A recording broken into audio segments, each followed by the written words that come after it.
मैं आज आपको भगवद गीता का एक श्लोक अर्थ सहित बताने जा रही हूँ। दृष्ट्वा तु पांडवानीक व्यूढ़ दुर्योधनस्तदा आचार्यमुपसंगम्य राजा वचन मब्रवीत।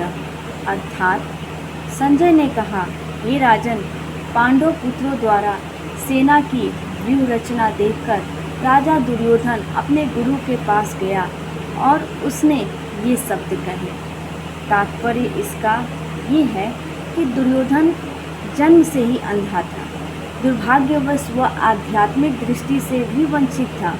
वह यह भी जानता था कि उसी के समान उसके पुत्र भी धर्म के मामले में अंधे हैं और उसे विश्वास था कि वे पांडवों के साथ कभी भी समझौता नहीं कर पाएंगे, क्योंकि पांचों पांडव जन्म से ही पवित्र थे। फिर भी उसे तीर्थ स्थान के प्रभाव के विषय में संदेह था। इसीलिए संजय युद्ध भूमि की स्थिति के विषय में उसके प्रश्न के मंतव्य को समझ गया।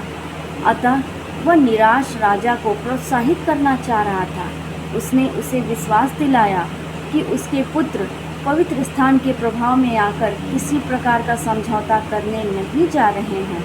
उसने राजा को बताया कि उसका पुत्र दुर्योधन पांडवों की सेना को देखकर तुरंत अपने सेनापति द्रोणाचार्य को वास्तविक स्थिति से अवगत कराने गया। यद्यपि दुर्योधन को राजा कहकर संबोधित किया गया है, तो भी स्थिति की गंभीरता के कारण उसे सेनापति के पास जाना पड़ा।